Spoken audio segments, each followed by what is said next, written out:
কারিগরের হাতের তালে পরখ করে নেওয়া হচ্ছে বাদ্যযন্ত্র।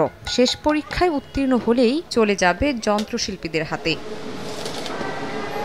দরজায় কড়া নাড়ছে দুর্গোৎসব। এই আয়োজনে ঢাক, ঢোল, তবলা, খোল সহ নানা ধরনের বাদ্যযন্ত্রের চাহিদা থাকে বেশি। তাই তো বাদ্যযন্ত্র তৈরি আর মেরামতে ব্যস্ত কিশোরগঞ্জের করিমগঞ্জ উপজেলার নিয়ামতপুর ঋষিপল্লীর ঢাকের কারিগররা। সারা বছর বাদ্যযন্ত্র চাহিদা কম থাকলেও পূজার সময়টাতে ক্রেতাদের আগমন বাড়ে। সে সুযোগটা কাজে লাগাতে রাত দিন কাজ করে যাচ্ছেন কারিগররা। বংশ পরম্পরায় চলে আসা পেশায় যুক্ত আছেন পরিবারের নারী সদস্যরাও।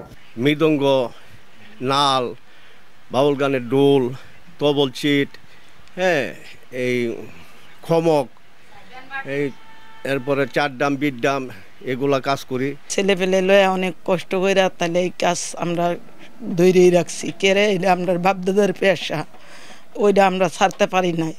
অর্ধেক পাউডারে দ্বিগুণ উজ্জ্বলতা। নতুন রিন অ্যাডভান্সড অর্ধেক পাউডারে দ্বিগুণ উজ্জ্বলতা।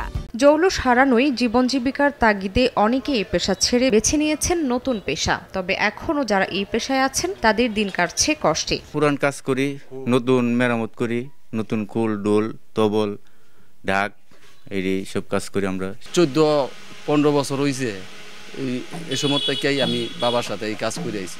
বাদ্যযন্ত্রের কারিগরদের জীবনমান উন্নয়ন ও অর্থনৈতিক সহযোগিতার মাধ্যমে এই পেশাকে টিকিয়ে রাখতে নানা উদ্যোগের কথা জানান জেলা সমাজসেবা কার্যালয়ের শীর্ষ কর্মকর্তা।